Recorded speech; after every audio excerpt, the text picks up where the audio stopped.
పరివ్రాజకాచార్యులు శ్రీ శ్రీ శ్రీ త్రిదండి శ్రీమన్నారాయణ రామానుజ చిన్నజీయర్ స్వామి వారి పాదపద్మాలకు దాసోహాలు సమర్పించుకుంటూ ఈ కార్యక్రమానికి విచ్చేసిన భాగవతోత్తములు మన గురువు గారు, పెద్దలు, మహనీయులు వారందరికీ కూడా దాసోహాలు సమర్పించుకుంటూ ఇక్కడికి వచ్చి పారాయణ చేస్తూ ప్రతిరోజు నిరంతరం భగవంతుడి సేవలోనే ఉన్న మీ అందరికీ కూడా దాసోహాలను సమర్పించుకుంటూ ఈరోజు మనం వాల్మీకి మహర్షి అనుగ్రహించిన శ్రీమద్ రామాయణంలోంచి 62వ సర్గ దగ్గర నుంచి 67వ సర్గ వరకు గురువుగారు ఆదేశించిన ప్రకారం అందులో ఉన్న విషయాలని వినే ప్రయత్నాన్ని మనందరం సేవించే ప్రయత్నాన్ని చేసుకుంటాం భగవంతుడి దయ వల్ల. మనకి ఆర్తినిచ్చేది భగవంతుడి యొక్క స్తోత్రం. ఆయన పేరే స్తోత్ర ప్రియ. ఎక్కడ స్తోత్రం జరుగుతూ ఉంటుందో అక్కడ ఆయనకి ఆనందం కలుగుతూ ఉంటుందిట. అది తెలుగులో అవ్వచ్చు, ద్రావిడంలో అవ్వచ్చు, మనం స్తోత్రాలు చేసుకునే సంస్కృతంలో అవ్వచ్చు. ఏది చేసినా మనం కీర్తనం స్తోత్రం చేస్తుంటే పక్కనే ఆయన పరమ భక్తులు ఉంటారే, మన హనుమత్ స్వామి లాంటి వారు, వారంతా ఆనందపడిపోతూ ఉంటారట. మనం భగవంతుడి నామం చేస్తే భగవంతుడి భక్తులకి ఆనందం, భగవంతుడి భక్తుల యొక్క నామం చేస్తే భగవంతుడికి ఆనందం.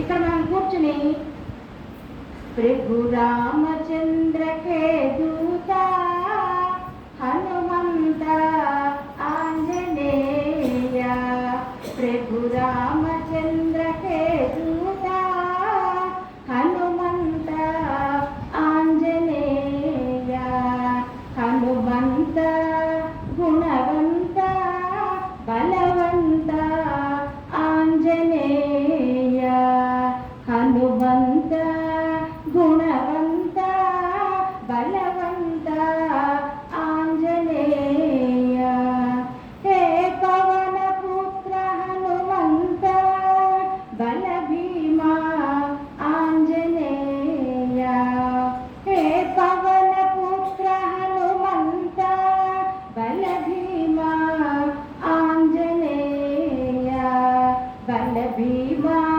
బల భీమా బల భీమా ఆంజనేయ, బల భీమా బల భీమా బల భీమా ఆంజనేయ, ప్రభు రామచంద్రకే దూత హనుమంత ఆంజనేయ. ఇలా అనగానే పక్కన ఉన్న సీతమ్మ వారికి, రామచంద్రుడికి అంత ఉపకారం చేసిన మా హనుమంతుడిని కీర్తిస్తున్నారా అని వాళ్ళ హృదయం పులకిస్తుందట. రామనామం మనం చేస్తే ఎత్ర ఎత్ర రఘునాథ కీర్తనం తత్ర తత్ర కృతమస్తకాంజలి అంటాం కదా అని రాముడికి ఏమో గుర్తొస్తుందంటే, సీతమ్మ వారి జాడ చెప్పినప్పుడు హనుమంతుడు ఒకసారి గాఢాలింగనం చేసుకున్నాడు కదా, నేను ఇంతకన్నా ఏమి ఇవ్వను మీకు, నా దగ్గర ఏముంది ఇవ్వడానికి, నన్ను నేను సమర్పించుకోవడమే చెయ్యాలని ఆయనే సమర్పించుకోవడానికి, ఇంతకంటే నా దగ్గర ఇంకొకటి ఏమీ లేదు అని ఇస్తాడే, అలాంటి సన్నివేశాలు గుర్తొచ్చి నా సీతని నాకు దక్కేలా చేసావు కదా హనుమంత, నిన్ను ఎవరైతే ప్రార్థన చేస్తారో వాళ్ళకి ఇహలోకంలో పరలోకంలో ఏది కావాలంటే అది, వాళ్ళకి కావలసినవన్నీ నేను అనుగ్రహిస్తాను అని చెప్తాట భగవంతుడు. అలాంటి భగవంతుడు రామచంద్రుడు ఎలాంటి వారో మనకి చెప్తారు దాశరథి శతకంలో. రామదాసు గారు, తల్లి ఏం చేస్తుంది? ప్రేమనిస్తుంది. ఒకసారి 10th పోయింది, రెండోసారి 10th పోయింది, మూడోసారి కట్టించమంటే నాన్నగారు అంటారు, ఇంకా ఈ ఫీజు నేను కట్టలేకపోతున్నాను, వాడు చదివితే చదవను, లేకపోతే సైకిల్ షాప్లో జాయిన్ చేసేస్తాను అంటాడు. తల్లి ఏం చేస్తుంది? బతిమాలుకుంటుంది ఒక్కసారి, ఈ ఒక్కసారే కట్టండి, పిల్లాడు బాగుపడతానంటున్నాడు కదా అని పాప అలా చెప్పుకునే తల్లిలాగా భగవంతుడు కూడా మనని అలాగే చేస్తాడట. పెంపున తల్లివై పెంచడంలో తల్లి లాంటి వాడంట.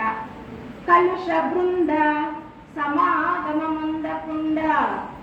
చెడ్డ స్నేహితులు ఎప్పుడైనా వచ్చేస్తారేమో, నా నాన్నగారు ఒరే నేను ఆ వీధిలో చేసి చూస్తున్నాను, నువ్వు ఫ్రెండ్స్తో కనుక ఎక్కడైనా కనపడ్డావా నీ పని చెప్తాను అని మంచి ఫ్రెండ్స్ ఉన్నారా లేదా అని చూస్తాట తండ్రి.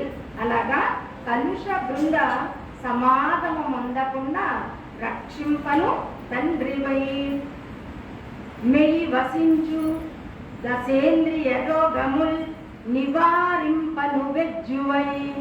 వెజ్జువై అంటే వైద్యుడు. శరీరానికి బోల్డని రోగాలు వస్తాయంట, అలాంటి రోగాలేవి లేకుండా చేస్తాడు.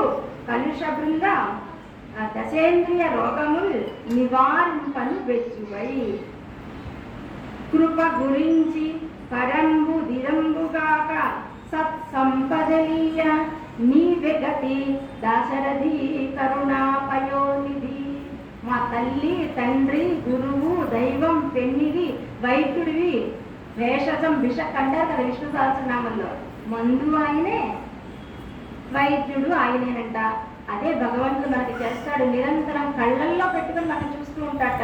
కానీ మనకేమనిపిస్తుందంటే భగవంతుడు మననేం చూస్తారండి అనుకుంటారు. కాదండి, ఆయన పెంచడంలో తండ్రి, చెడు సహవాసాలు చేసుకోకుండా చూడడంలో తండ్రి. మన రోగాలు ఎన్ని మనకుండేవి? దశేంద్రియాలే కాదండి, అంతరింద్రియం ఉంటుంది మనసు, దానికే ఎక్కువ రోగాలు ఉంటాయి. ఆ రోగాలన్నీ పోగొట్టడంలో వైద్యుడంట. మనకి పరలోకం కావాలి, మోక్షం కావాలి అంటే అలాంటి పరలోకం కాదు, మీకు మోక్షానికి సాక్షాత్గా ఆయన రూపాన్ని, ఆయన దగ్గరికి సాయుధ్యం, సారూప్యం, సాలోక్యం, సామీప్యం అన్నిటినీ ఇవ్వగలిగినటువంటి ఒకే ఒక వ్యక్తి పరమాత్మ. అలాంటి పరమాత్మకి మనం ఏమి ఇవ్వగలమండి? ఏదైనా అమ్మ చేస్తుంది, ఏదైనా స్వామివారు చేస్తారు. సిరులిడ సీత అమ్మవారి దగ్గర ఏదైనా కోరుకుంటాం.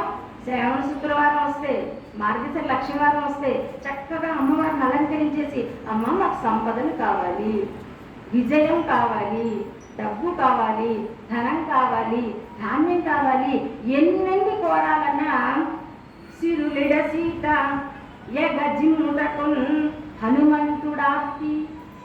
మన దగ్గర ఎన్నెన్ని, అయ్యా మా అబ్బాయికి గాలి చెల్లిందండి, ఏదో ధూళి వచ్చిందండి అంటే అలాంటి వాటిలన్నింటినీ ఎగజిమ్మేస్తాడట హనుమంతుడు.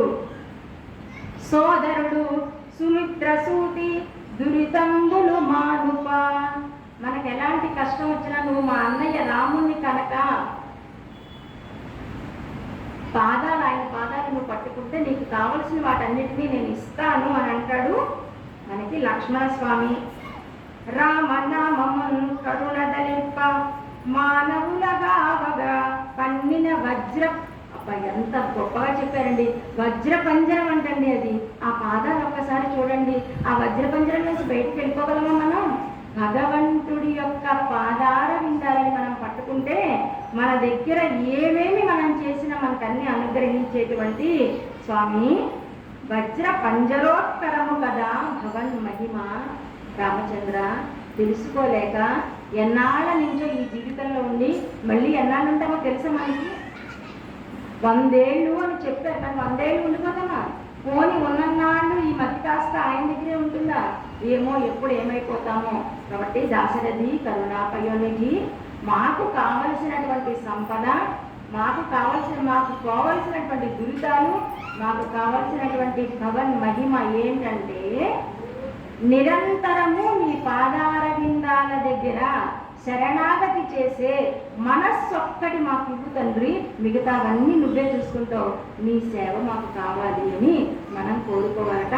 దాశరథి శతకంలో మనకి అనుగ్రహించారు. అయితే ఎన్నాళ్ళ నుంచో మనం ఈ యుద్ధకాలంలో చెప్పుకుంటూ ఉన్నాం.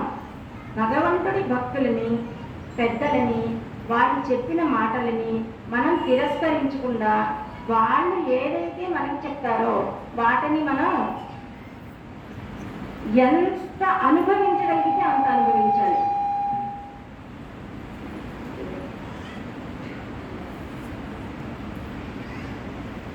మన ఋషులు వాల్మీకి, వ్యాసుడు మొదలు